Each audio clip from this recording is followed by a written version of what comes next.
Welcome you आज arslanthegd। आज का हमारा टॉपिक है उससे बात करते हैं। लास्ट टाइम हमने दो चीज़ों में बात की थी। पहली बात अपनी लिसनिंग को इम्प्रूव करना है। दूसरी बात ये थी कि अगर आप किसी चाइनीज़ कंपनी में जॉब करने के लिए जाते हैं तो आप किस तरह उसको समझ सकते हैं, किस तरह आप उस इंटरव्यू को पास कर सकते हैं।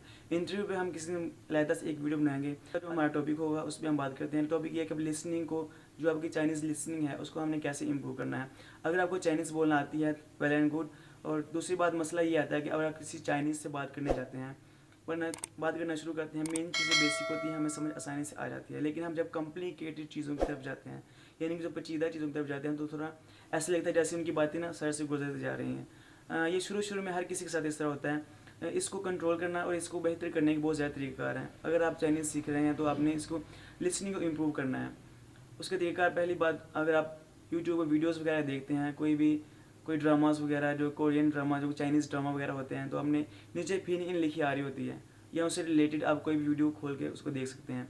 जो वो बोल रहा है और चाइनीज़ जो बोल रही होती है, जो वीडियो में चल रही होती है, यानी कि रोज़ कन्वर्सेशन हो रही होती है, नीचे फिन इन में आ रहा होता है।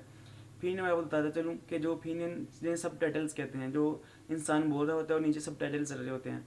उनका फ़ायदा ये है कि जो वो बोल रहा है, आपने जो टाइटल्स को देखना है कि लिखा क्या है आगे। कैरेक्टर्स लिखे होते हैं ज़्यादातर, लेकिन साथ ओपिनियन भी आ रही होती है, उसको पढ़ना हमारे लिए आसान होता है। एक ये चीज़, जब आपको अगर वो बोल रहे हैं और आपको उस चीज़ समझ नहीं आई, तो आपको ये कर सकते हैं वीडियो डाउनलोड करके, या अगर ऑनलाइन स्लो स्पीड की ऑप्शन है तो आप वो स्लो करके चेक कर सकते हैं।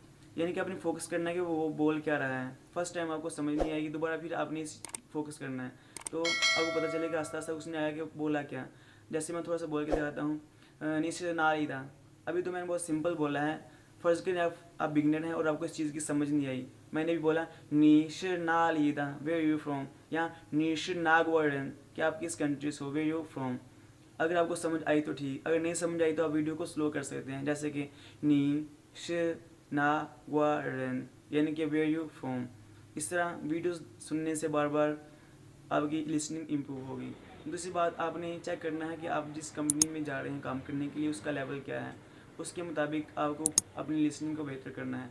अगर आपको पता है कि फ़लाँ कंपनी का बैकग्राउंड ये है, वो ये चीज़ काम कर रही है, तो आपने उसके मुताबिक अपनी लिसनिंग को इम्प्रूव करना है। जब इंटरव्यू की बात किया तो उसमें मेन चीज़ें वही पूछी जाती हैं जो बार बार अक्सर किसी दूसरे आम इंटरव्यू में पूछी जाती हैं, कि आप कहाँ से हो, आपको कितनी देर होगी चाइनीज़ वगैरह पढ़ते हुए।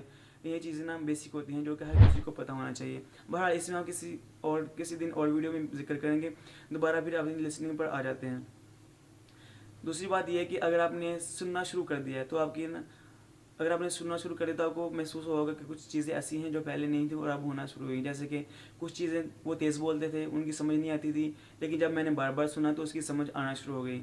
वो डिपेंड करता है कि वो इसलिए हुआ क्योंकि हमने शुरू में लिसनिंग को इम्प्रूव नहीं किया था, बस चाइनीज़ सीखी थी और हमने काम करना शुरू किया। लेकिन जब हमने काम करना चाहा तो हमें उस चीज़ की समझ नहीं आई, क्योंकि वो बहुत तेज़ बोल रहे थे। इसकी बहुत सारे तरीक़ेकार हैं इसको बेहतर करने के। पहली बात तो आप अपनी वीडियोज़ वगैरह देखनी है, चाइनीज़ का एक्सेंट देखना है, वो किस एक्सेंट से बोल रहे हैं। एक्सेंट के बारे में बात करें तो एक्सेंट, आप फर्स्ट का एक वर्ड है श, अब इसके को बहुत ज़्यादा साउंड्स होती हैं, जिसको श है और श। जैसे चाइनीज़ लैंग्वेज की 4 या 5 बेसिक टोन्स होती हैं। बेसिकली 4 होती हैं, 5वीं जो नील होती है, जिसकी कोई साउंड नहीं होती, first, second, third and fourth tone.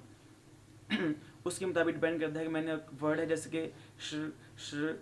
हमने किस तरह उसको प्रोनाउंस करना है, क्योंकि हर लफ्ज़ की एक अपनी प्रोनाउंसिएशन होती है, और प्रोनाउंसिएशन डिफरेंट होने से उसका मीनिंग भी डिफरेंट हो जाता है। इसलिए हमें प्रोनाउंसिएशन और लिसनिंग बहुत ज़रूरी है।